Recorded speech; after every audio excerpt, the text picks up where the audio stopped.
Okay, excellent. So welcome everybody. It is 6 o'clock. I'm going to go ahead and call the meeting to order. LD12 Democrats. It is June 9th, 2025. I want to thank you for joining today's meeting virtually. Please be advised that our meetings are being recorded. This is for documentation and reference purposes.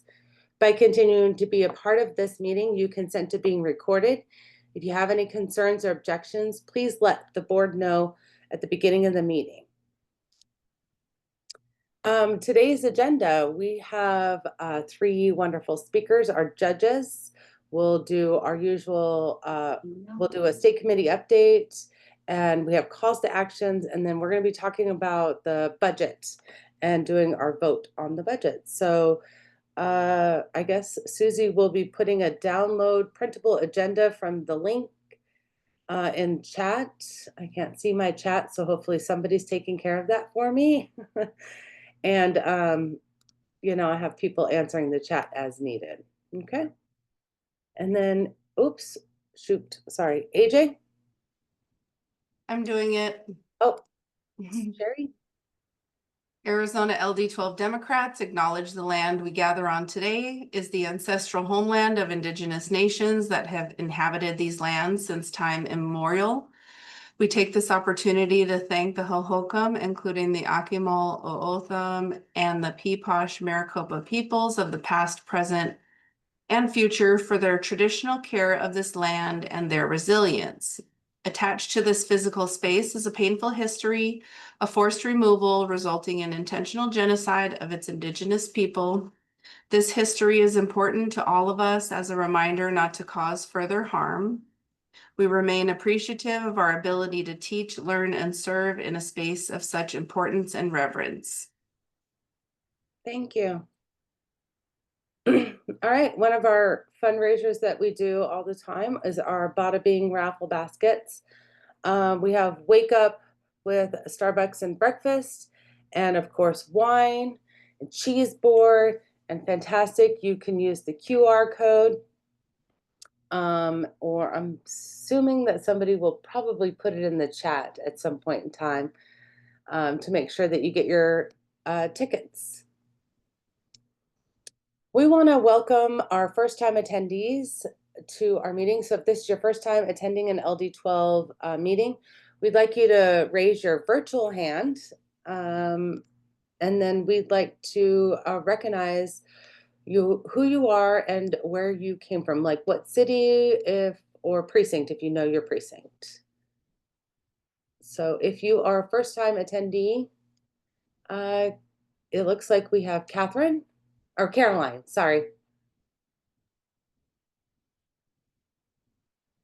Hi, I'm Caroline Guerrero, and I live in Chandler in 85226 by Ray and Rural. Welcome. Excellent.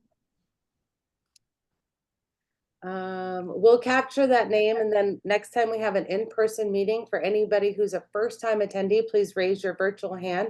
We'll make sure you grab a welcome packet. We have welcome packets for all our new attendees. It gives you a lot of information about the LD, how to contact us, our websites, and access to our calendars. Okay, is there any other first-time attendees? I didn't see anybody's name in the chat, so if you're not comfortable raising your hand, you can always put your name in chat. Is Michelle, are you raising your hand? Okay, go ahead and unmute. Hey, yeah, I am. I'm new. Okay, and what city do you live in? Tempe LD12. Okay, perfect. Well, Right? welcome. Yep. Thank you. Okay, I have Amber raised her hand. Yes, hi. Yeah, I live in Tempe, and I am on Baseline and McClintock. Excellent. Oh, wonderful. I actually got to meet Amber at the Young Dems reception. Yeah, hi, so Sherry. I'm so glad to see you here. I'm sure I know a few other people on this call too, so good to see you all. Well, great. Well, thank you very much. First-time attendees, just make sure the next time we're in person, we'll get you a welcome packet that has all of our contact information. Okay. Next, we would like to welcome our elected officials. Sherry will help me with that since she's so great at saying all the correct titles. So if you are an elected official, could you raise your hand so we may introduce you? I know I saw some. All right, we have Justice of the Peace Tyler Kissell from University Lakes Justice Precinct. He's one of our guest speakers tonight.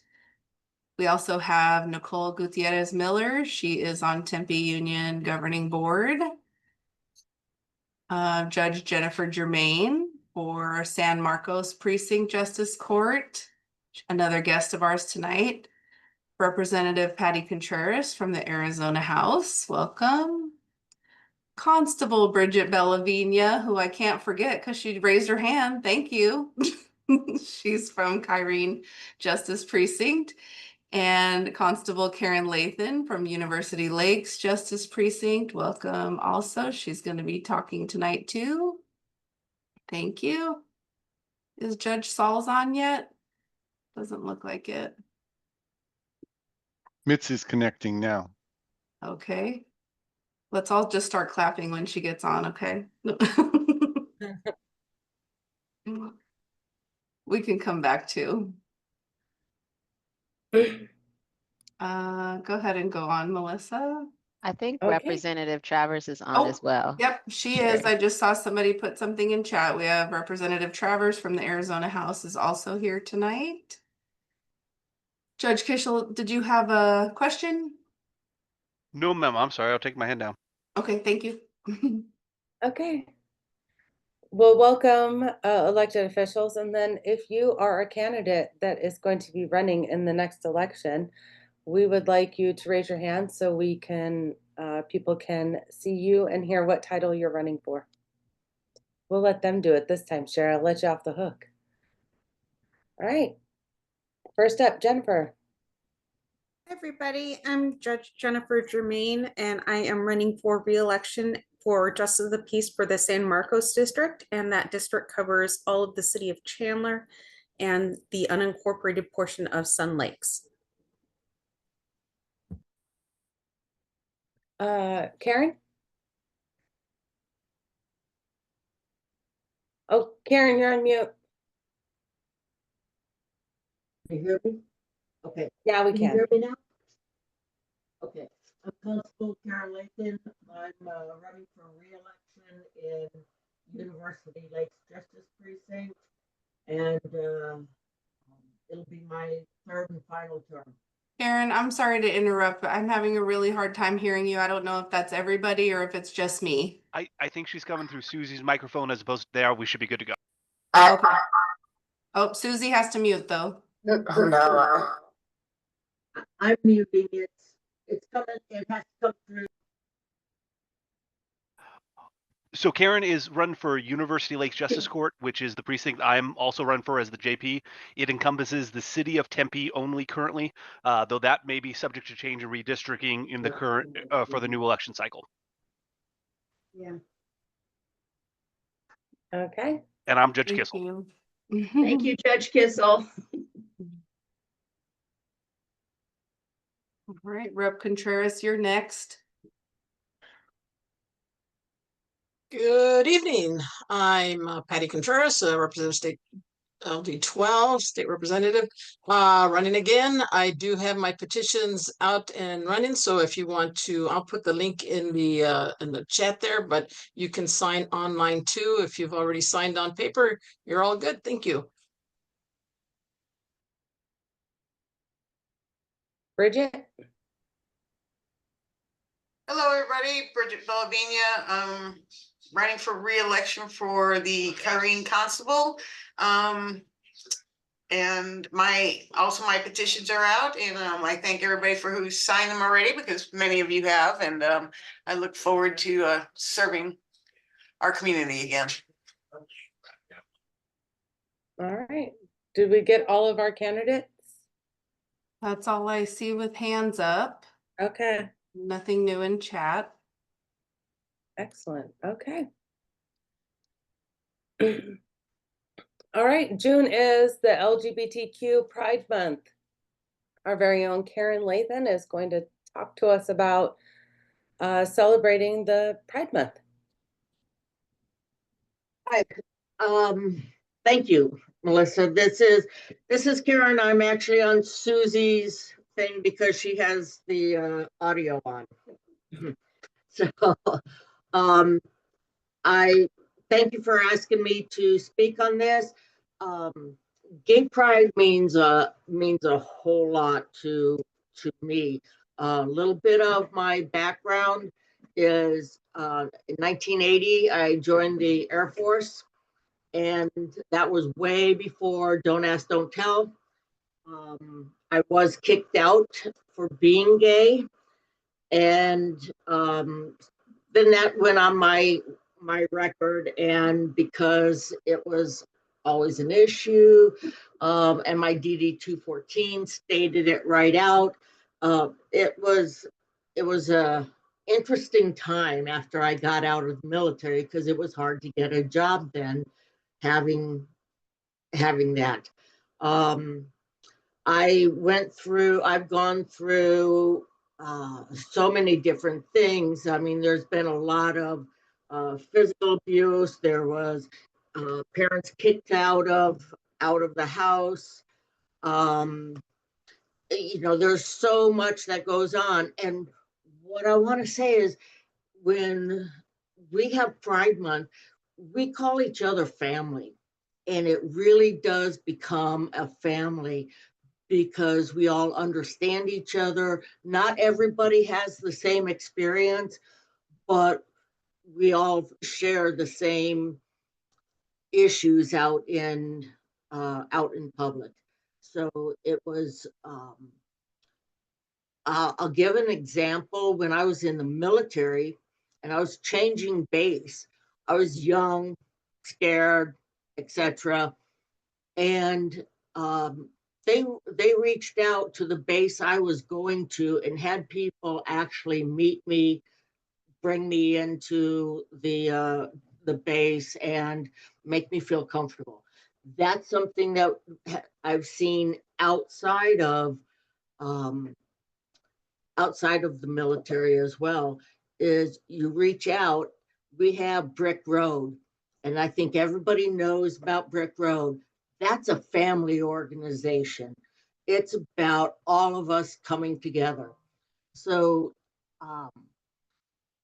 pride is something that we didn't used to be able to go out and speak out in public and say, I'm gay. When I got kicked out of the military, that was not a big thing. Well, it's become larger and larger, and more people have come out to be allies even. And I just want you to know that we really do appreciate it. So Pride Month really does mean a lot to people in the community. Oh, then the most important part is at Joanne Marcus's house. I don't know, many years ago, we held the Christmas party at her house, and I was able to actually, in front of everyone, propose to my wife. And then, of course, she accepted. And then we got married, and we were able to celebrate it with so many elected officials were there. It is so nice to be a Democrat and have that support of all of you. So I just wanted to say thank you. And when you see someone that's out and gay, thank you for being a friend. That's it. Oh, thank you. Thank you, Karen, so much for that. I really appreciate that. That was wonderful. We like hearing stories like that. Next, Nicole is going to talk to us about what happened at the state committee. Good evening, everybody. For those of you that were not able to attend this past Saturday the state committee meeting was held in Tucson. LD12 was well represented. 90% of us were there either in attendance or by proxy, which is awesome. We elected a new secretary, our own, I'm still calling Jeff, claiming him our own Jeff Tucker, even though he's in LD13. And then we had some bylaw changes that passed, which was great. The amendments number 1, 2, 3, 5 were all passed. 2 of them, 3 was the chair's duties, and 5 was the executive board members may call a special meeting. So both of those were passed. Amendments 4, 6, and 7 were tabled and referred to the next committee meeting. Mainly due to time, because it was a 5-hour meeting for those who were not there. It ended right around 5 o'clock before NAU kicked us out. So, and literally they locked the doors, or were locking the doors. And then we also passed the most important thing, thanks to Nick and the Progressive Council, all of those leading that. But the People's Primary, that resolution was also passed. There was no opposition to it at all, which was pretty good.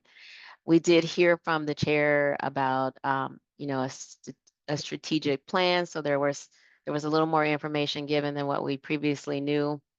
And the next state committee will be on September 13th, and it looks like it might be in Flagstaff. So be prepared to drive there. So that has not been officially confirmed, but it is where it looks like that's where we're going. So to keep moving around the state of Arizona, the next one will be in Flagstaff. And I'm open to any questions if anybody has any about the amendments that passed or were tabled. So let me know, but it was overall, I would say it was a meeting better than what I anticipated, and a little less drama than what I anticipated. So a good meeting overall. We did learn a little bit more, and hopefully the party will be moving forward. And I'll pass it back to Melissa. Thank you, Nicole. Melissa, really quick before we go on, we need to go back to Stacy Travers and Senator Epstein are both here now. So if we could let them introduce themselves really quick. Yep.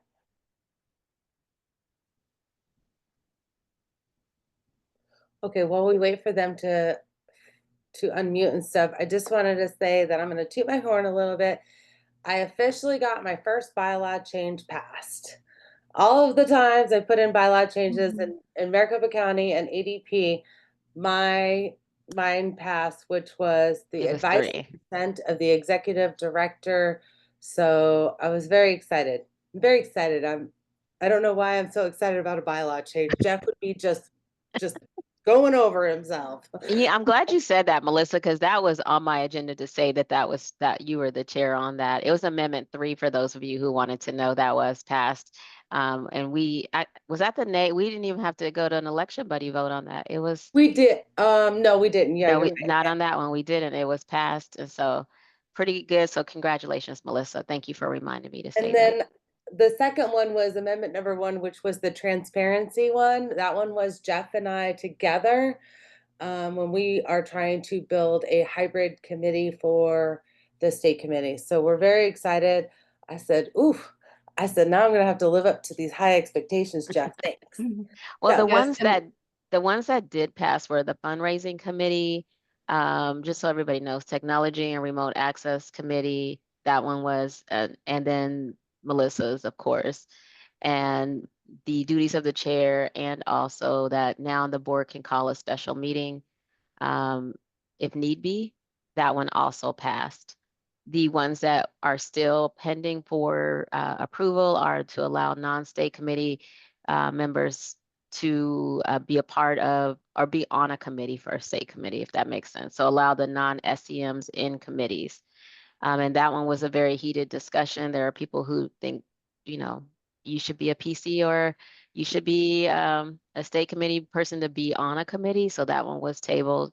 And then the budget and finance committee, and also the chair's compensation were all, and mainly due to time. It wasn't that we didn't want to talk about it. It was mainly due to time.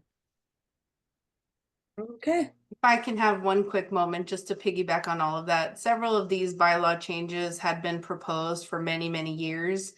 And the previous rules chair wouldn't allow them to come before the body. So it was a really big deal that we had 7 proposed amendments even being brought to us as state committee members, and 4 passing, I think was pretty historic from what Michael Slugaki was saying, the other Slugaki, sorry. So it was a good day. And thank you to all of the state committee members that showed up. For the ones that submitted proxies, thank you for that too.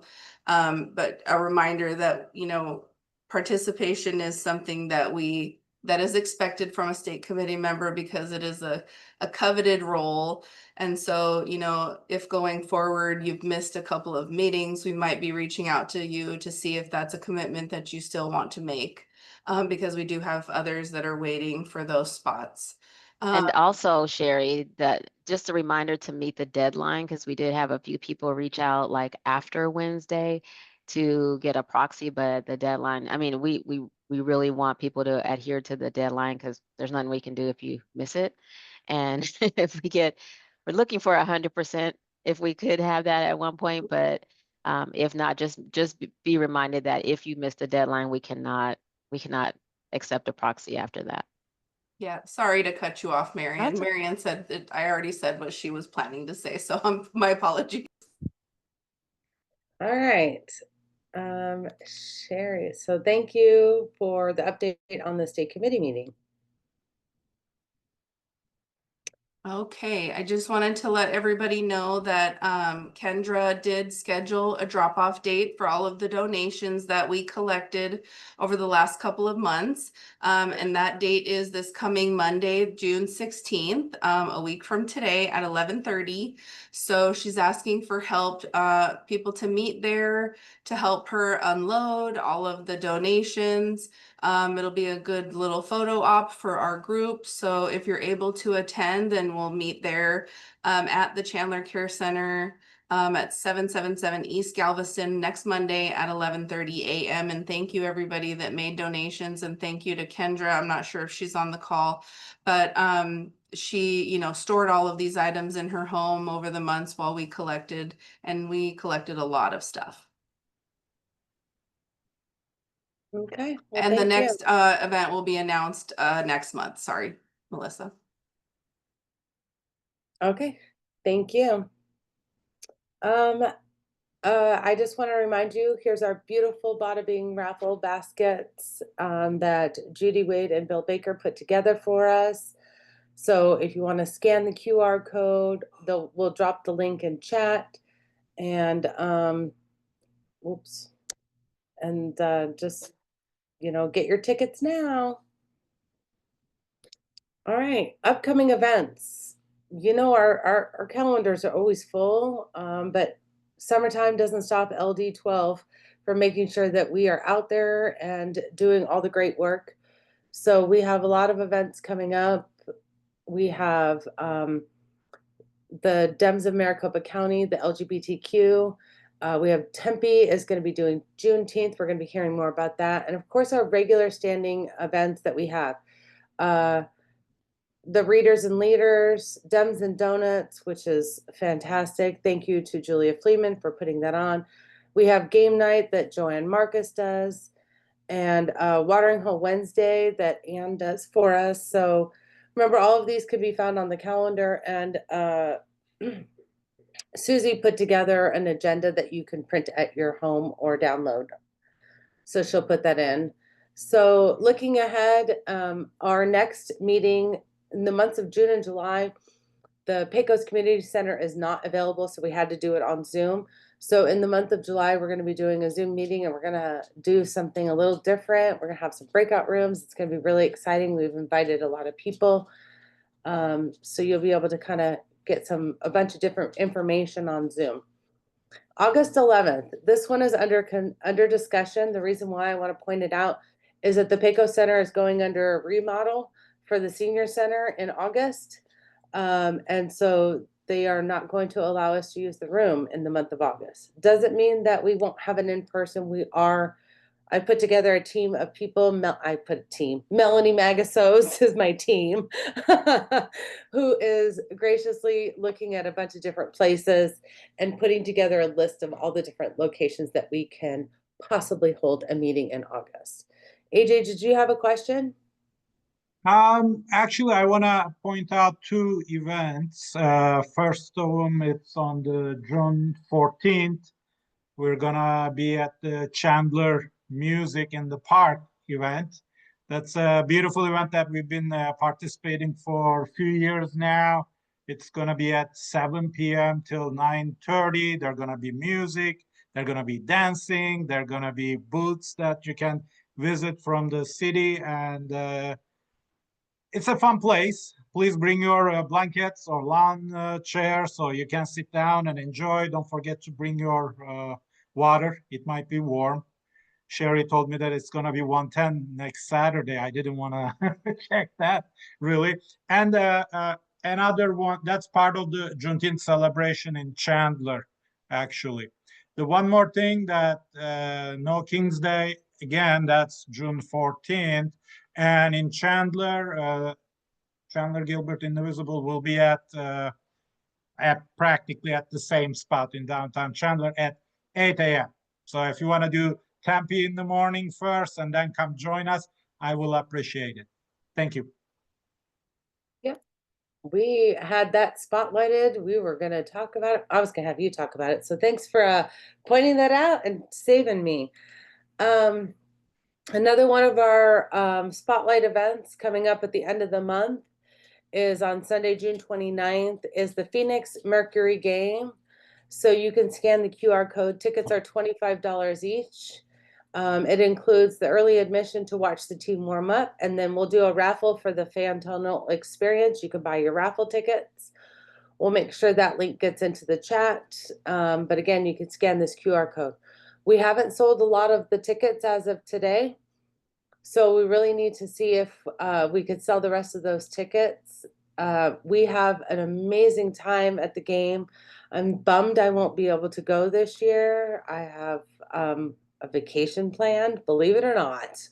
And it just happened to be, I'll be gone. So I'm sure some of our other board members will be able to attend. And again, we always have a great time. We are all sitting in the same section. So please buy your tickets soon. And then is Senator Epstein on the call? She was, right? Yes, I am. Okay, take it away. Is this Ledge Update or just hello? What are we up here? Oh, it's on the Blue Business Spotlight. I thought you could. Oh, hello. Yes, it's at the Adam Pink Salon. Oh, let me tell you how much I love the Pink Salon. This is I've been there, and Adam and Alma are a great team, and you know they are full-on Democrats. Gotta love them. I first met Adam at a T Resistors meeting right there in Ahwatukee, and somewhere along the way started going to his salon for haircuts. Clearly, I have not been there recently, so don't judge on that. But if you know what I love, you know how if you ever go in to get your hair cut and you want to chat, and people like to say, well, what did you do on the weekends? Well, what I did almost every weekend was go knocking on doors, and then that can become a political conversation, and it's a little uncomfortable, but not in the Adam Pink Salon. It is a joy. They get it. They are warm and wonderful. I just love that we're spotlighting this terrific business. So kudos.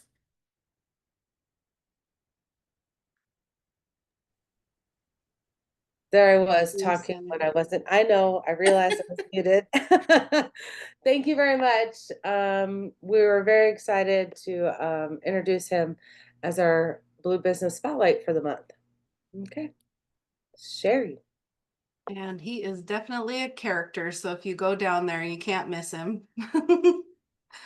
Okay, next up we have our guest speakers, which are our three Justice of the Precinct. Okay, let's try this again. Rewind.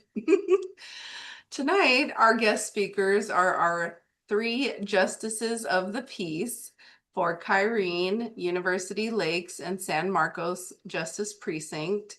We're going to give each of them a few minutes to introduce themselves to you, and then we'll talk about why having Democratic justices of the peace is important, what their job entails, and how we can help get them elected. If you have questions for any of them, please put those in the chat. And first up, we'll have Jennifer Jermaine. Good evening, everybody. I'm Jennifer Jermaine. I'm the Justice of the Peace for the San Marcos Precinct that covers the city of Chandler and all of Sun Lakes. I am up for re-election in this next election cycle. Our Justice of the Peace level, we're the only independently elected judges in Maricopa County. Everybody else is appointed by the governor and confirmed by the Senate. So we're the only ones who are independently elected by the people. And I think more than anything, we've all learned that our Justice Department matters, our judges matter, especially in turbulent times. At the Justice Court level, we deal with traffic citations, we deal with misdemeanor crimes, small claims, landlord-tenant issues, civil litigation under $10,000, and protective orders. One of the things that we have instituted in San Marcos, because of our large number of folks on H-1B visas, we know that folks are afraid to go to government buildings right now. So if we don't need fingerprints from you, we don't need you to be there in person. We can accommodate virtual appearances, and we've moved to doing that for the vast majority of our cases. I'm the first woman, the first Native American, and the first Democrat ever elected to the San Marcos precinct. It is precinct number 4 in the state. The court has been around for over 100 years. And I am also the incoming chair for the state, tribal, and federal courts forum under the Arizona Supreme Courts. And I am deeply honored and grateful that Chief Justice Ann Timmer has bestowed on me that leadership and is allowing me to really continue to work on the intersections where our states and our tribes and our federal prosecution, especially when it comes to missing and murdered Indigenous people and issues around serious mental illness and drug and alcohol issues and veterans issues, all intersect. So that is my brief introduction, and I would love to have your support, especially if you're going to Juneteenth events here in Chandler. Judge Sauls and I are going to have a table at the Miss Juneteenth pageant on the 13th, and we will get petitions to people who are going to be at the event on Saturday night at AJ Chandler Park. Thank you. All right, next up, Judge Tyler Kissell. Thank you, folks, for having me. I am Judge Tyler Kissell. I'm judge for the University Lakes Justice Court. My district encompasses the eastern half of Tempe. As Carrie indicated, she runs as constable independent from my office, but runs under the same jurisdictional map. I've been a judge now for 10 years. I've had the honor and the privilege to represent you during this period of time, during a period of time of incredible transition. Judge Jermaine was right to highlight the leveraging of virtual appearances for the courts. I'm actually chair of the technology committee for the justice courts. It's my job to make sure those systems works and judges have the resources so they can implement things like that. And when they don't work, try to troubleshoot and figure out ways around that. I have been we really are in the midst of a technological revolution to the justice courts. We're moving to a system of e-filing. We're moving to digitizing our criminal files, and we're moving to a system to make virtual appearance as robust as possible so that everyone can participate no matter where they are. My court happens to mostly be criminal and eviction court. She already went over what are the type of cases we see. Virtual appearances in the eviction context has been incredibly beneficial for our courts. We used to have a participation rate of defendants of about 10% when I took the bench. When we moved to the virtual system, we're ranging anywhere on any given day from 40 to 60%. That means more people are coming through the court where, if it's appropriate, we can reference them to rental resources and funding to keep their apartments. We can give them resources for transitional housing, things through Care 7 and various resources, because we have different jurisdictions and different cities that offer different things. So it's been a very exciting time to be part of the justice court system. I, as with the other two judges, are up for re-election. My goal, candidly, is to make sure you don't need to help me. I'm out knocking on doors. It is hot, but they are productive. I find that when it finally gets over 100, people actually tend to stay in their houses, and the success rate of doors goes way up. So I'm on pace to get my signatures ideally by the end of August, and then double up before then. We will also, for the first time in the history of the justice courts, be able to get digital signatures, and we'll be emailing out, which has been a very productive change. Judge Jermaine neglected to say she's also chair of our legislative committee, and that was one of the things she pushed for and got across the finish line for the justice court and for the constables, which we're incredibly appreciative of. Other than that, I presume there may be some questions at the end, but again, it's been my honor to serve you for the last 10 years. This is far and away the best job I ever had. I get to help people every day. I hope I get to continue. Thank you for that. And next up, we'll hear from Judge Sharron Sauls.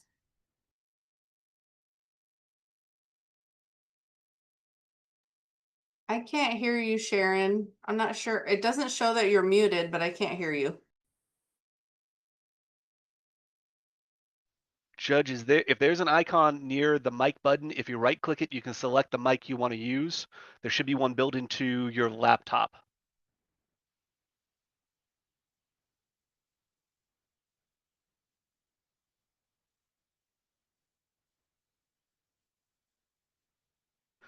Judge, while we're waiting for this, can I brag about all the good work you do?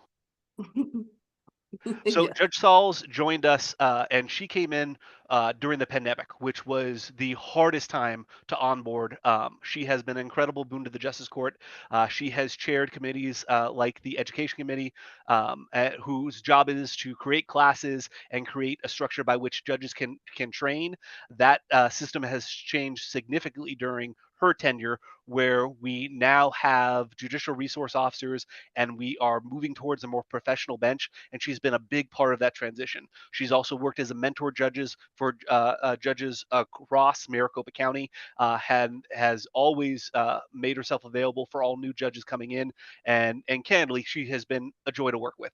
When she came into our building, the dynamic shifted in such a positive way, and we all are incredibly lucky to have Judge Sauls, in addition to the immense amount of community work that she does, including the article she writes, which is titled, I believe, From the Bench. I remember the picture better than I remember the tagline of the article, but in the Ahwatukee foothills, which are incredibly instructive on how to participate in court and how to get the most out of the court experience, as well as making herself available at every community event she possibly can.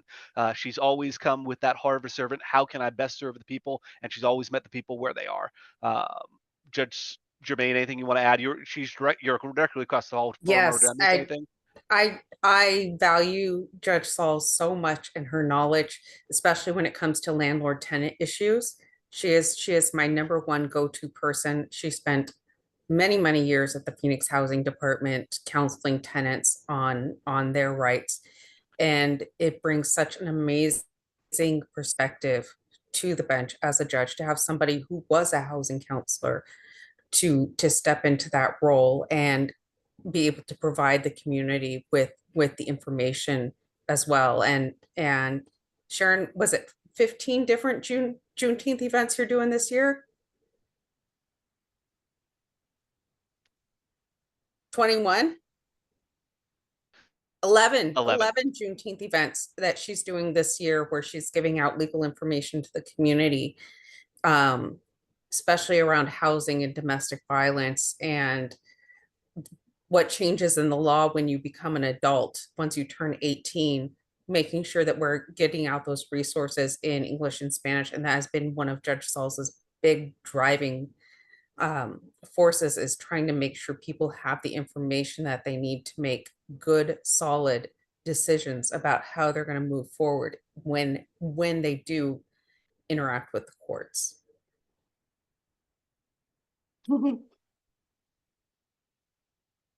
Okay, we'll ask some questions and I'm sure we'll get this worked out at some point. One of the first questions is, with all the traffic cameras going up in Tempe, can you dispute a ticket that you get in the mail? First short version is yes, you're absolutely always entitled to dispute a ticket you receive. You have a constitutional right to a civil bench trial, which is what would be required. They'd be required to provide some form of identification to establish that you were in fact the person driving, whether that is typically a identified individual from MVD would be the person they'd have to cite to indicate they could identify you as the individual. How successful would be, that's outside my jurisdiction. I am a county official, so all the city of Tempe, whether it's Tempe police officer or the traffic cameras, those are cited directly to city of Tempe court. So if you do get one of those, read carefully on the citation where you're supposed to appear. If you come to my court and try to fight it, you may miss your court date. Great point. And yeah, Sharon is really big on making sure you know what your rights are. She put in the chat, I caution any litigant to plead guilty the first time, require the state to prove your guilt. To be clear, I believe she meant to say not guilty, to plead not guilty at the initial setting, To not because plead guilty, yeah. the state does have the obligation. Or in the case of a civil traffic citation, that would be a plea of not responsible. Okay. I just want to say I'm so impressed on how you guys are just helping each other out. You're a fantastic trio right here. I just want to take a picture and savor this moment. Thank you. Right, they make a great team. And the interesting thing for anybody that hasn't been to that court, they're in the same building a lot, and then the constables come and get their paperwork and stuff for the day too, so they see each other all the time. I know one of the things that Judge Sauls mentioned one time was, and this is me paraphrasing, that if you get into the court for an eviction, it's too late, you know, in terms of resources. So if you guys need help, or you know people that need help, they can provide you with resources and information for assistance, for all kinds of information. So don't hesitate to reach out to them when you have questions. They can't provide you legal advice per se, but they can point you in the right direction of where you can go to get the information that you need and the help that you need. And just to clarify that a little bit, while yes, some resources may be too late, you should still participate. It's not really an eviction till we sign that order to remove you from the property. A lot can happen between a judgment being issued versus the writ being executed. So while it can feel overwhelming, I would encourage you, anytime you have a court date, whether it's civil, criminal, etc., show up. Not showing up, nothing good comes of that. Correct. And especially in some of our smaller cities, like I know the city of Chandler has done a lot of work with landlord tenants to keep people housed.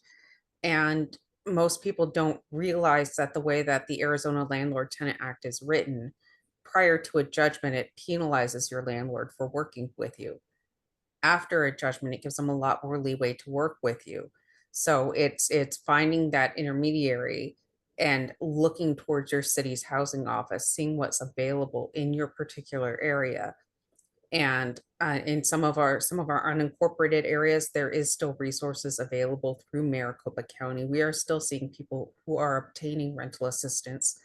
They're not doing the big blanket checks that they did during COVID, but we are seeing categories of people with small children, people with disabilities, seniors over the age of 55, veterans who are still getting assistance. And I would very much say to reach out to your city. And if you've got children in the public school system, reach out to your school district, because they may also have access to different resources. And talking on the back of that, even when a judgment exists, there are things you can do to ultimately remove it from your record. We are set up in a way where we can ultimately seal that once both parties agree to seal it. It usually requires payment of the underlying judgment. That will benefit those parties greatly in the future, whether they want to end up buying a house, if they want to rent for someone else, credit card rates, all those things could impact your credit report. So we encourage you, even post-judgment, still talk to your landlords, leave on good terms, work on negotiating some of the back end, so ultimately ultimately you can put it behind you. Yeah, and some of our courts, like my court, I'm really, really proud that we are able to seal 60% of our eviction cases. Those are people who are not going to have those popping up on their records and causing them problems getting housing 4 or 5 years down the road. But we're able to do that with the help from our city council and from our city housing department to work with landlords and work with tenants to keep people housed. I wish I could boast such a rate. My international student community tends to weigh my average down significantly, but we pair as many as we can to make sure that ultimately it's not holding over their head forever. Yeah. And there are some amazing community groups out there too, who will work with folks on marijuana conviction expungements, who will work with folks on sealing criminal misdemeanor records, which class 1 misdemeanor, there's a 3-year statutory waiting period. With class 2 and 3, there's a 2-year statutory waiting period. And most people don't know that they can come back to us and seal their criminal record. And it's a huge thing, especially in trying to find housing and employment. Well, I think we can all agree that we're extremely fortunate to have these 3 amazing folks in our justice courts and for being so accessible and helpful to the community. Really quick, Tyler mentioned that you guys will be able to collect signatures electronically. Is that through Equal or what's the platform? Yeah, so we'll be able to use Equal 90 days after sine die. So Senator Epstein, Rep. Travers, Rep. Contreras, whenever we get the budget done and we sine die, then we got 90 days. And the only people at that point who cannot use Equal is school board members, and we're going to still keep working on them. Okay, so once we have that available, we'll make sure we get that out to the community because that's the easiest and quickest way to get those signatures verified for you guys. And I want to give a really, really huge shout out to Representative Travers, who helped us on the small claims bill and also helped us with Veterans Treatment Court. So shout out to Representative Travers. Thank you. Thank you all for being here tonight and for sharing all of this information with us. Thank you.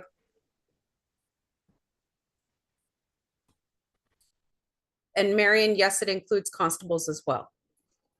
Yay.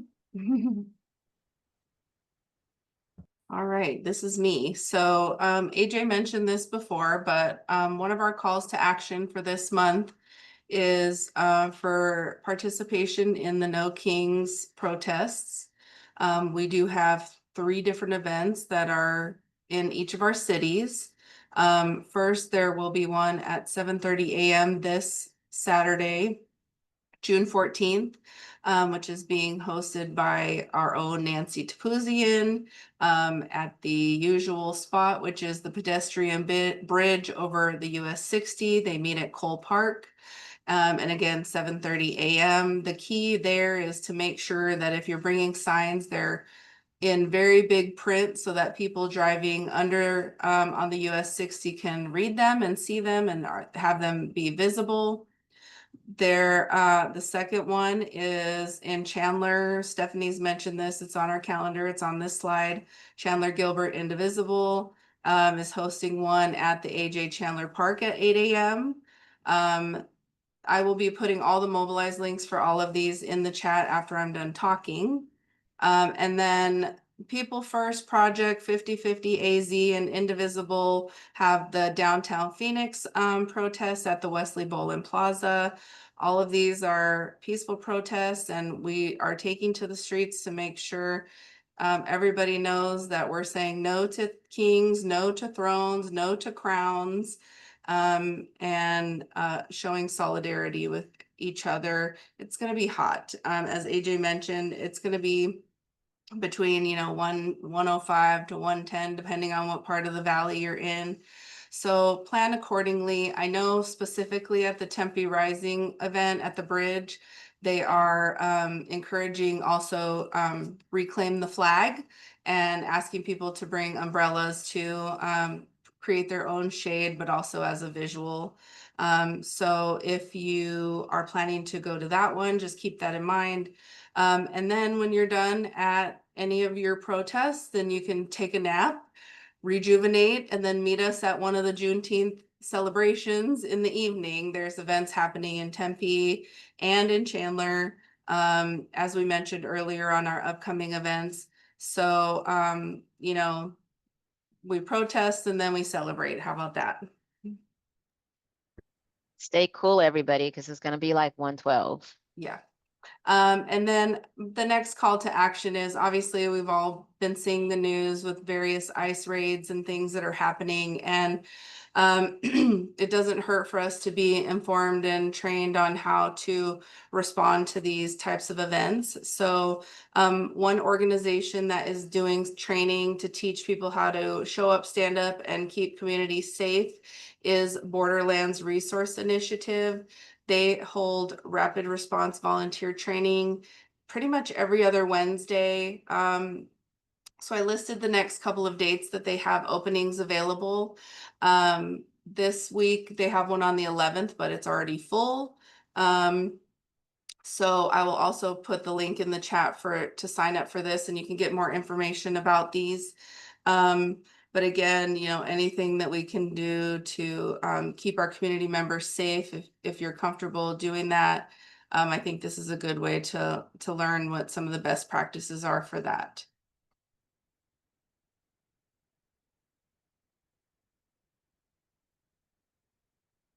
Melissa, are you taking this one? Yeah, I'm here. I was just trying to find the unmute button. It's been a while. Don't forget our June Bada Bing raffle baskets. Just wanted to make sure if anybody has come on. Here are the raffle baskets that we're going to be giving away for tonight at the end of the meeting. All right. I would like to call up Senator Epstein. We're going to hear from all three of our representatives. They're going to tell us how things are going.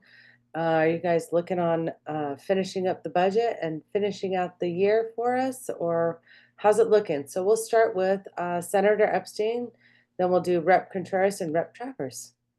Great, thanks. It's not looking good. It's you know, Arizona budgets are you know, we always say a budget is a value statement. You know, the things you choose to fund are all about what you value as a state. And because we have had a Republican majority for so long, it's not the things that we value. And this budget is no different, but in fact, possibly worse. Because over time, as you know, there are two big wrecking balls that have hit our state budgets. The first was the single tax rate of 2.5%, which was just a cut to the individual income tax for very, very wealthy people. It was totally a handout for the wealthiest few. And to the tune of like $2 billion. And on a $16 billion budget each year, that's a big difference. And the second whammy, of course, is the 750 million, almost $1 billion of ESA vouchers in the universal program. We always want to know that we are saying yes to the special education program in universal vouchers, but the universal program is just a handout to the wealthiest few families also. So those have really reduced the revenue we have available for everything else. And, you know, I started Stop the Bills for Billionaires because I'm just so tired of every year chip, chip, chip, chip away at what we have in any number of small ways also. So here we are still fighting the Diamondbacks, Bill.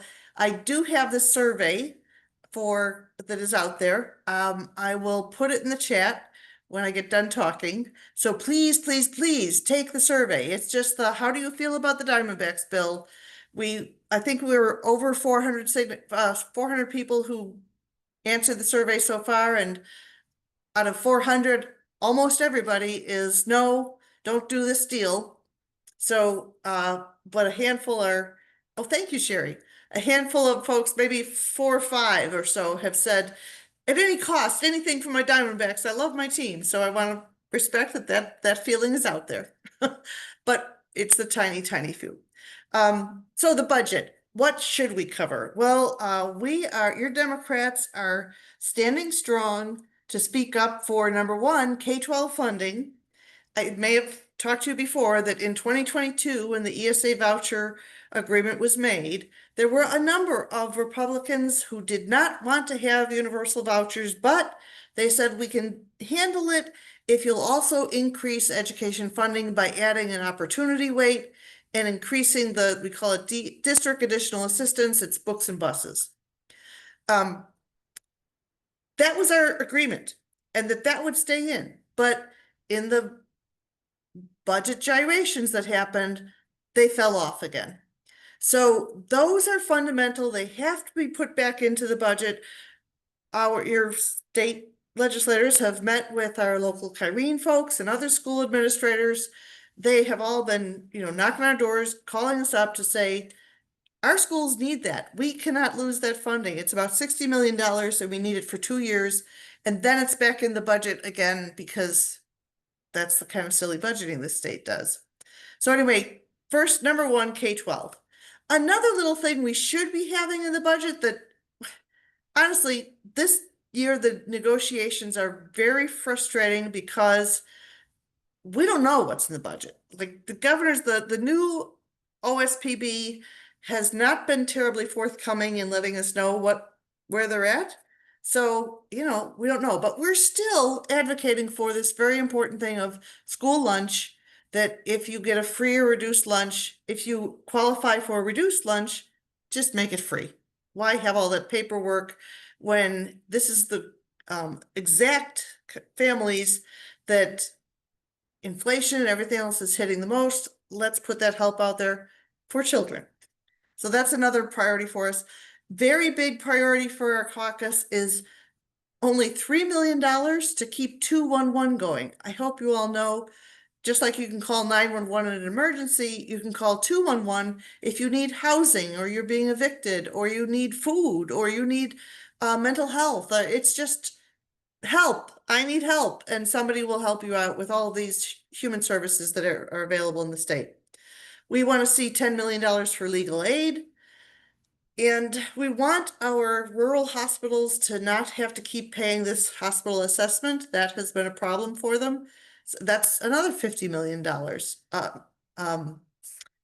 And area agencies on aging. These are groups that for only like $5 or $10 million, it can mean all the difference in the world for our elderly population that needs a little help with driving, getting groceries, whatever. It's the kind of help that helps them stay out of adult protective services, which is far more costly, and nobody wants to go there. So, and then the last thing is a provider rate increase for behavioral health should be covered. It's only 15 million, and our behavioral health providers have been not had any increases for so very long. It's time to do the right thing for them. So those are the kinds of things that we are fighting for as Democrats. Republicans, to my knowledge, have been opposed to just about all of them.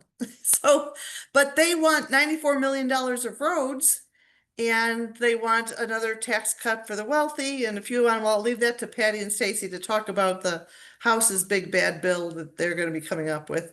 I also want to let you know a few things that have been slipping for years and years, and that we just really need to recognize these things. So our state employees, there are a lot of state employees that have had no increase in their wages for 8 years. And that's just ridiculous. Think of all the inflation we've had in the last 8 years. We've got to do the right thing, and we're not. And you know why? I should just pose this as a question. Do you know why? And you say, Republicans, because that's the answer. The DCS budget was cut by 3.5% last session, and it keeps on. That cut is continuing onward. There's no reason to keep doing that. Arizona Promise scholarships for like $20 million. These are what helps. Thank you, Marion. Promise scholarships are scholarships to college for Arizona students at our public universities. Such a great program, $20 million. I just don't know if we're going to manage to get it done again. Similarly, the Arizona Teacher Academy, $15 million. I don't know if we're going to be able to get that done because Republicans. So any number of things are just, we really need to look at budgeting as something that is our value statement. And there's a few little things. I want to give a shout out to the Zyrex for asking for the Pioneer Museum. It's only $350,000, not even $1 million, for this very important museum that makes, it's a piece of the puzzle of many kinds of museums that we have in the state. We should provide that to help our kids be educated. Healthcare directives is the last one I'm going to mention for only $2 million. It is when you have a DNR. So if an ambulance is speeding away to help somebody and they need to know, is there a DNR? Who are the kin? What's the basic information I need to know? Healthcare directives. Those can be online and be part of a great system that all of our ambulances can know about. $2 million is what they're asking for, and Republicans are giving us grief about it. So there's a lot of great things our state can do to help us. And as soon as we get a Democratic majority, we can make it happen. But this budget, we are not looking forward to the next couple of weeks and with our budgeteers. Thank you. Thank you very much for that update. Is Representative Contreras? Where did she go? I'm still here. Oh, there you are. Well, I couldn't see you on my screen. Take it away. It's all yours. Yeah, the budget. So we were planning on being off all this week. Actually, we weren't planning on being off all this week, but anyway, we got called back today for Wednesday. So they can give us 48 hours notice. We were going to go back next Monday, but they can give us 48 hours notice to come back, and they have done that. So we're going back to work on Wednesday, and the Senate is not, unless they get notification tomorrow that they're going back on Thursday or something, but they're going back next week. But because of the budget, and it's a budget that Republicans are putting together in the House, and it is terrible. Like the senator mentioned, there's a bunch of things that we're not going to be supportive of at all. A couple of them. And mind you, this was information that was leaked to us, so it may or may not be true. Let me say that. I'm guessing it is, because I'm guessing that they wouldn't be giving us this information if it wasn't. But they're looking for some millions of new dollars money for Maricopa County jails so that they can support ICE. So that's terrible. And you saw I put in the chat that they're in action, said that there might be raids tomorrow, and that's starting tomorrow, and that's terrible. It's kind of the same thing that's looking like over in California and the LA area. So if you go to your carniceria, you go to your superstore, do you go to construction sites, those are the types of places that they could possibly be out there trying to just scare people and arrest folks. So it's terrible, and I would just say, be peaceful if you're out there. Take some signs, videotape everything, take notes. It's just awful. Let's see. What else? They mentioned $50 million cuts to access, which is terrible. That's money that for our health care and all. No funding for childcare, no funding for the special election in CD7, so the Area Agency on Aging not to get any additional funding, which they need, if not for anything else, just inflation, but we were asking for at least $5 million more to help with the housing programs that they've been doing. So just some really, really terrible things that this budget that they have proposed is is going to be happening. There is another budget that we are working on. Our House representatives and the Senate and the governor. That's a more reasonable budget than this one that we're going to probably be looking at on Wednesday. And hopefully we'll get some of the things that we've been asking for as far as child care, health care, schools, seniors, things along those lines. Let's see. So we've been kind of on breaks on and off, and I've been really busy. I went to the Arizona Lead Conference last week. That's a nonprofits for senior living facilities and all nonprofit senior living facilities. That was really good. It's down here at the Maricopa, at the casino. And I went to the Greater Phoenix Equality Chamber of Commerce luncheon. Was it on Friday last week? What's today? Monday? On Friday.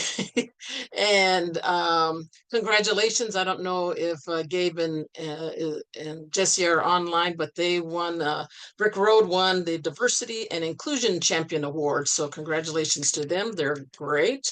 And I heard actually they've opened up their new facility. Maybe if they're online, they can put on the address so that we can all go visit over in Mesa.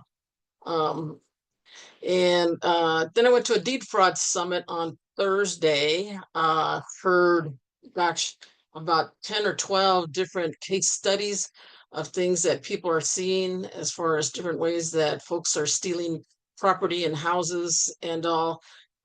Very scary stuff. Again, my monthly commercial.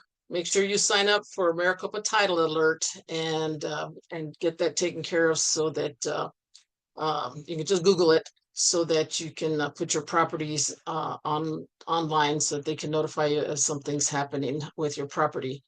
Yeah, so going back to work on Wednesday, my honey-do list is going to be put on the side burner again. Let's see. I've been helping CD7 trying to get some information on their voting. There's some places that are not accessible to many of the voters in Yuma County and in Pinal County. Sounds like we got some success in Pinal County and trying to get some additional voting locations, or at least mobile locations. We're looking for something like that in Yuma County, in the Somerton, San Luis area, and up near Welton. In their infinite wisdom down there, they've put in Yuma County, they've put voting centers that are not in the district. So let's see, we have to go out of the district to vote for people in CD7. So kind of crazy down there. Let's see what else. Happy Pride to everybody. Happy Pride. And the Pride flag is going to be raised in Chandler on this Friday at 6 o'clock at the main downtown there. Councilman Encinas has been doing this. This would be his second year actually. And we just would encourage folks to come out for the flag raising.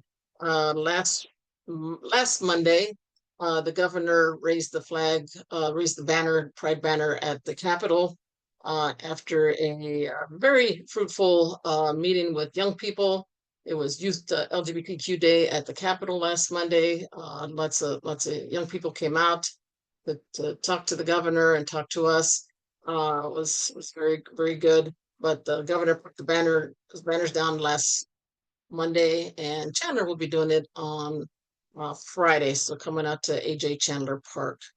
Like I mentioned earlier, I've put in my petitions, or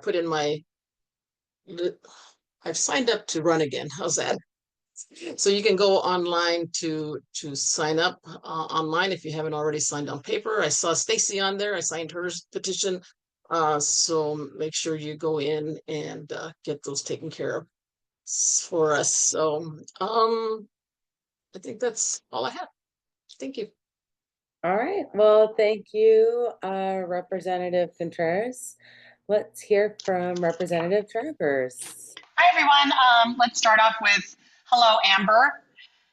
If we didn't say it earlier, I saw lots of hellos in the chat. Welcome. Let's see. So I missed the slot, and I can say this for Mitzi too, just to reinforce what Representative Contreras said. We're all running for re-election again. So please, if you can, get on eQual and sign our petitions. We love this job and we love representing LD12. And thank you very much for the privilege. We'd like to do it for a little bit longer until all hell breaks loose and democracy is destroyed. And then I just suggest everybody run for the hills. Apologies, I heard it was really exciting. I kept texting everybody for updates on what was happening at the state committee meeting. I'm sorry I couldn't make it. I think before we knew the date of the event, I had been asked to speak at a women's veterans conference and was obligated to do that. But I was with you in spirit and trying to find as many updates. And I was harassing people every 5 minutes on every different phone about what was going on, hoping there was going to be a bit more drama, but glad that it all turned out in the end. And let's see, I can't make it on the 14th either, unfortunately, for all these fantastic events that AJ and others have highlighted. I'm going to be at ASU again speaking. It's the 250th anniversary of the Army. And that's a big celebration. The governor's governor's done a proclamation and it's all super fun. So apologies again, be there in spirit.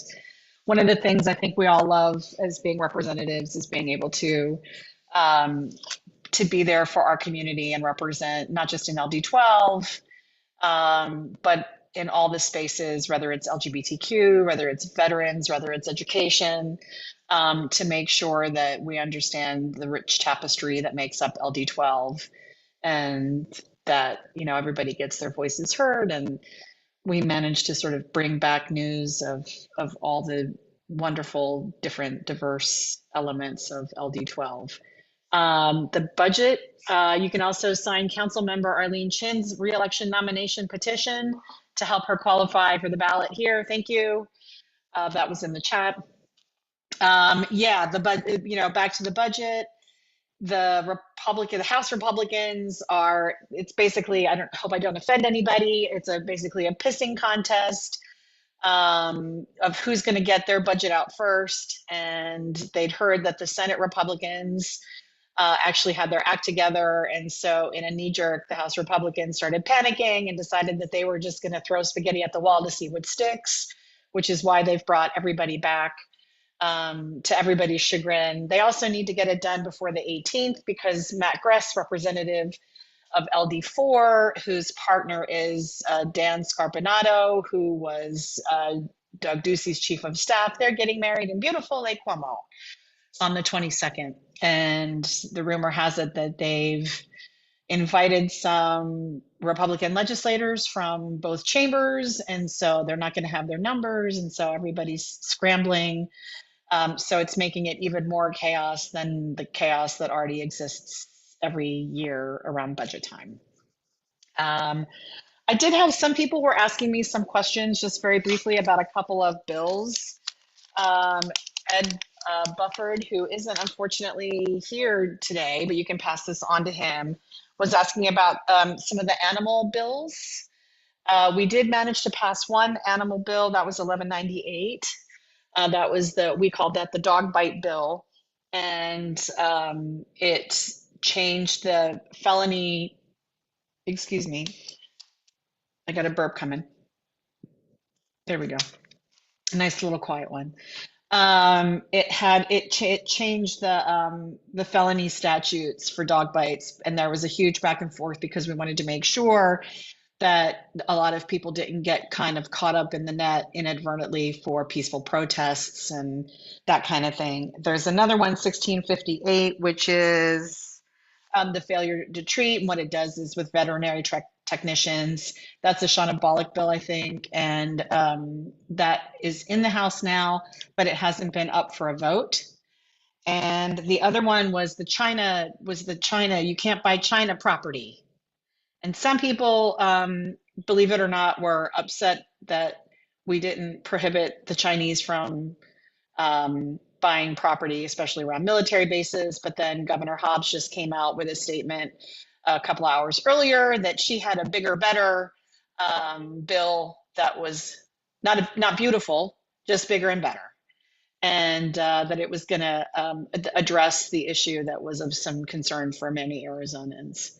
So that's the only update that I have, other than we have no money. Dems are fighting hard for Dem priorities, but we also need to be incredibly realistic about the money that we don't have. So, you know, we're gonna do our best to fight for those priorities as much as we can. And you know, the change from this year as opposed to other years is that we're actually being included in some conversations. Whether, you know, anything comes of it, I don't know, but it feels as though, at least from the House Dem side, that there's been more communication this year than there have in years past. So we'll see where that takes us. So keep an eye on that, and we'll see what shenanigans are next week. So thanks for your update.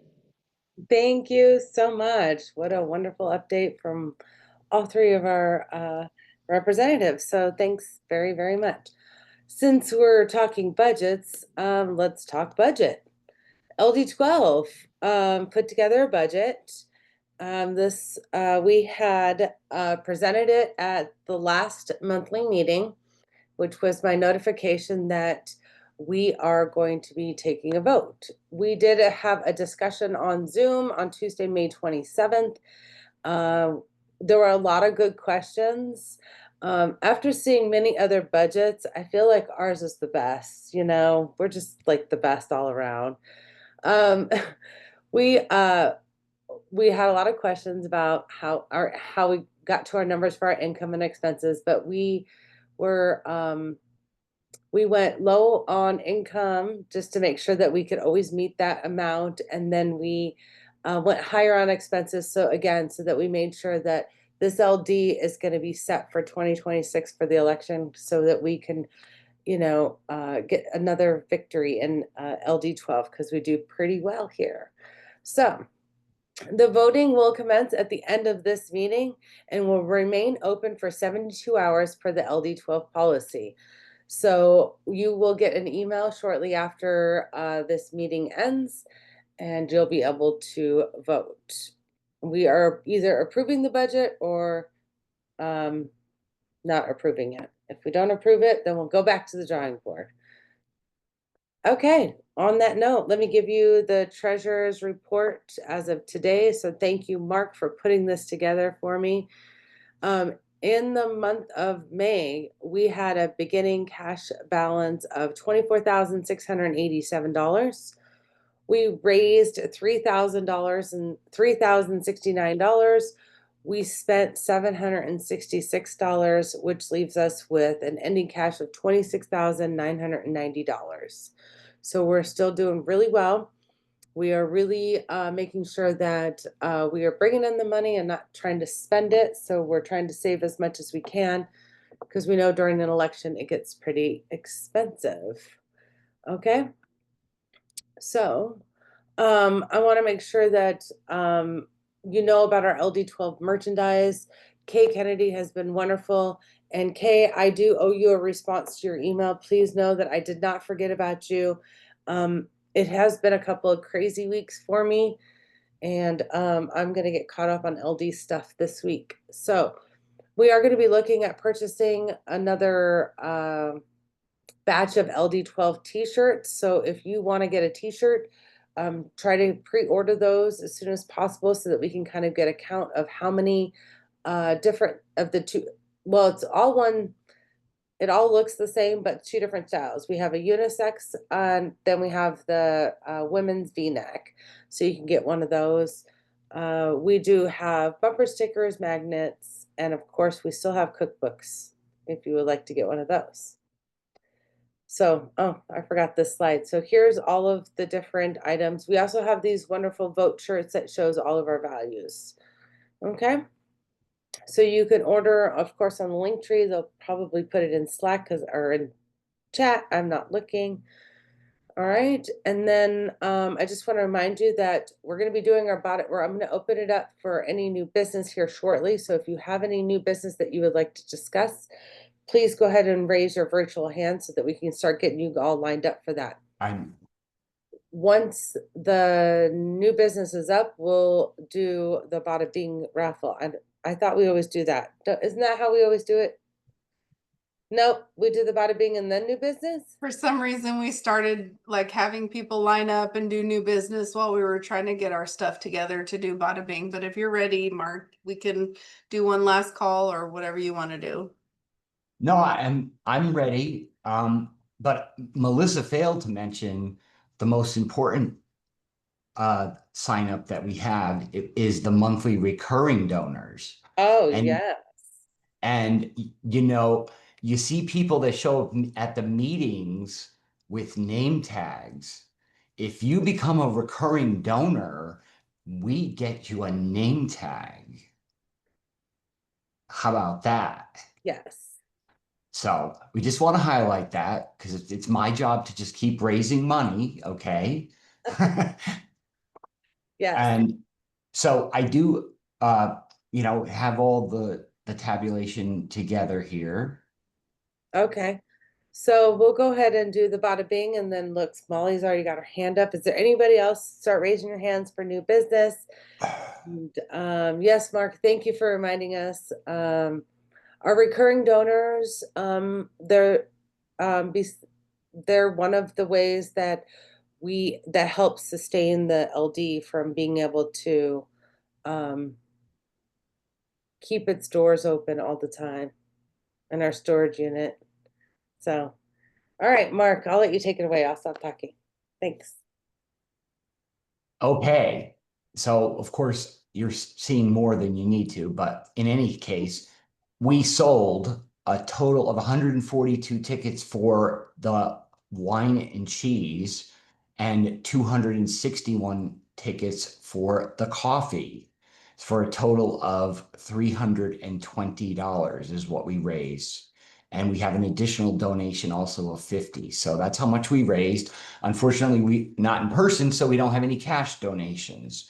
So for the first basket, we're going to go to random.org, and everybody can see this, correct? No, we cannot. We're seeing the spreadsheet. You have to change your screen to the random.org. So click on share screen and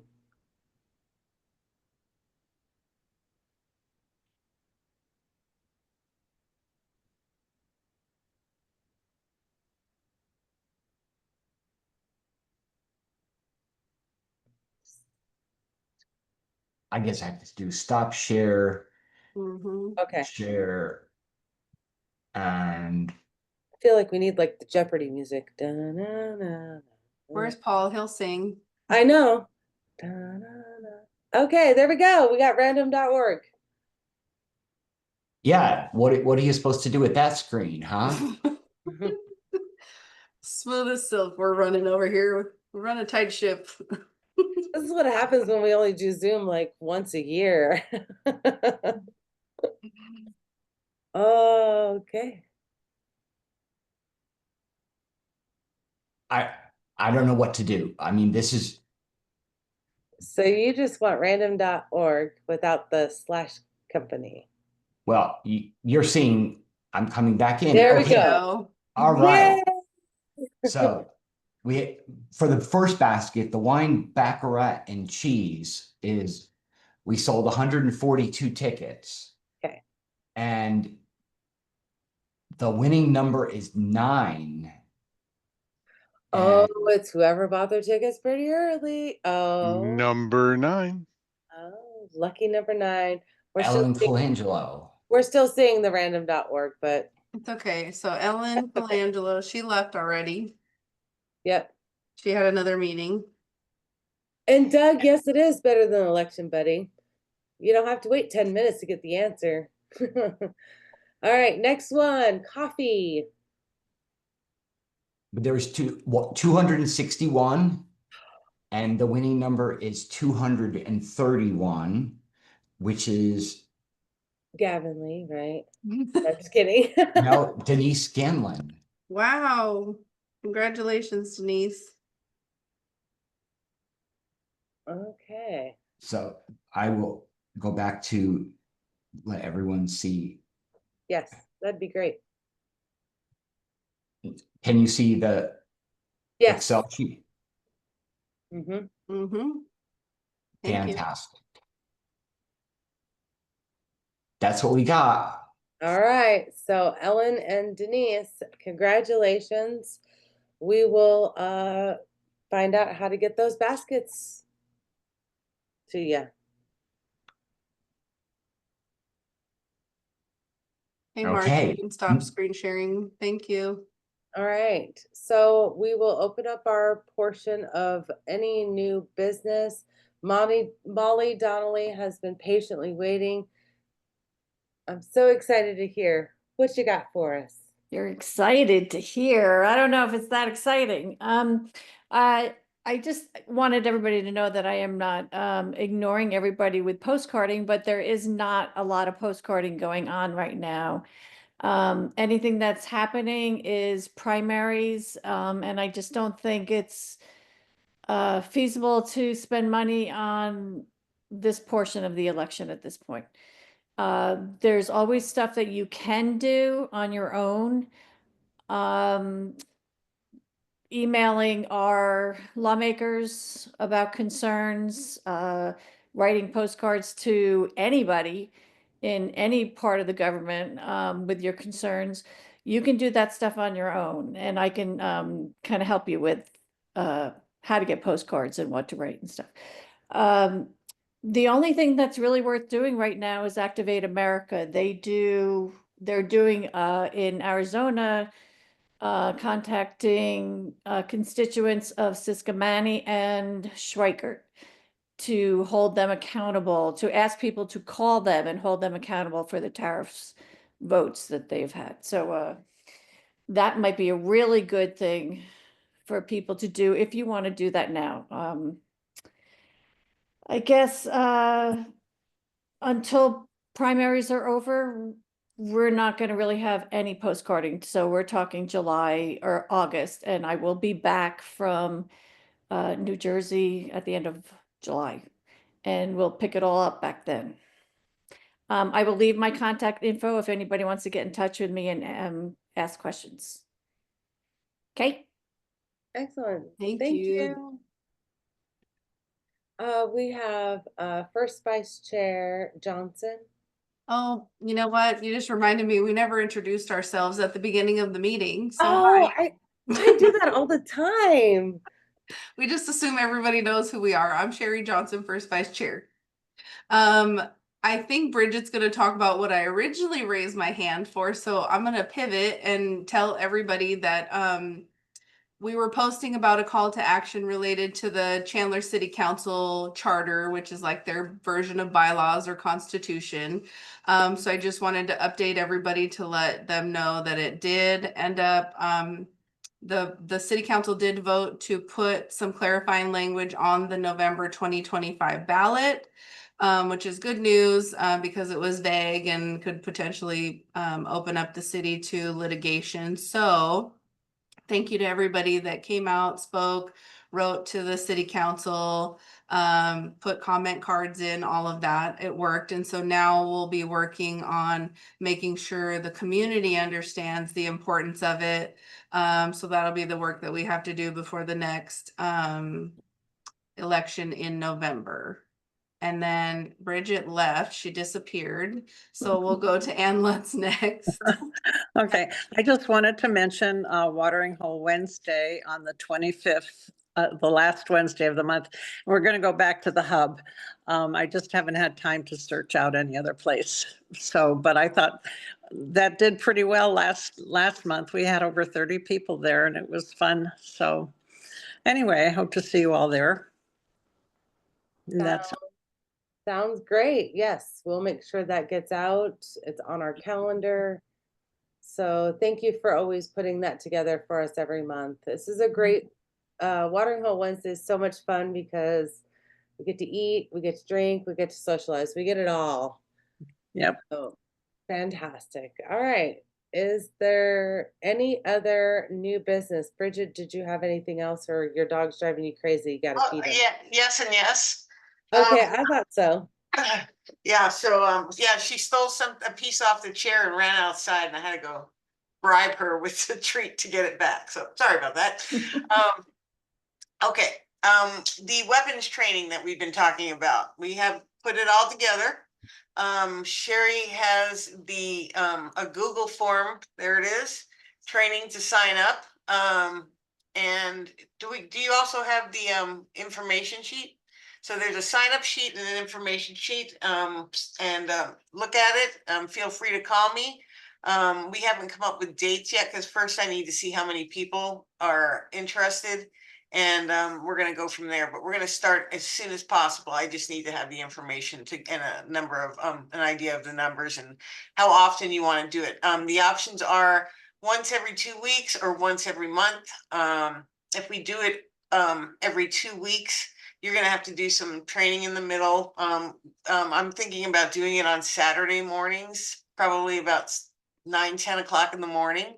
When we do schedule it. And if we have a lot of people, we might be just having every 2 weeks. So we hop, skip over each other. So we're doing it every 2 weeks and everybody's involved. So we're just going to see how it shows up and then we will keep you guys informed. If anybody has any questions, I'm happy to answer what I can. I do. Yes, ma'am. Are you okay if I share this with LD13? Yes. Okay, thank you. And these days, man, the more the merrier. Let's load them up. I'll get the information sheet in the chat as soon as I can get it to stop freezing on me. Okay. The cost is on the information sheet. The three, I'm going to see if I can get the cost down. I'll be able to have a better answer once I know how many people, because it's hard to negotiate pricing when I don't know how many people we're dealing with. So I gave you the link to C2's website. All the pricing is there. It's $250 for the 3 main classes, and then we're going to do, like we said, the concealed weapons permit class. And so my guess is somewhere around, it's going to be somewhere around $400 less than that, probably. So that's what I'm guessing. And then also understand you're going to have, if you don't have a weapon, you're going to have to rent it, and ammo is going to cost. So this isn't a cheap thing, but for most of us that are interested, I think you feel it's important, and just kind of just know where we're going. Okay. Yes, Sherry. We can also share with LD9. I like bringing in. That wasn't me. Whoever has my name in chat, I don't know who it is, but somebody that used my link. It's not me. I was like, who Sherry, do I know in LD9 besides Angela? Well, I think it would be fine. I like including our sister districts, because it just helps build a more community amongst our fellow Democrats. So. And I know Janet isn't here. She wasn't wanted to be involved, and if we're going to put it on Slack and just, I know you guys will spread it throughout our network of communications, but I know there's a lot of people that are interested. So any other questions? Now I'm just going to pivot really quick, since Kathy Gomez is sharing Sherry's link. Kathy, copy and paste it and we'll get it out to your LD. So yes. Is there any other new business? Okay. Seeing no new business, that concludes. Oh, Ellen, she raised her hand in the nick of time. Can you hear me? Yes.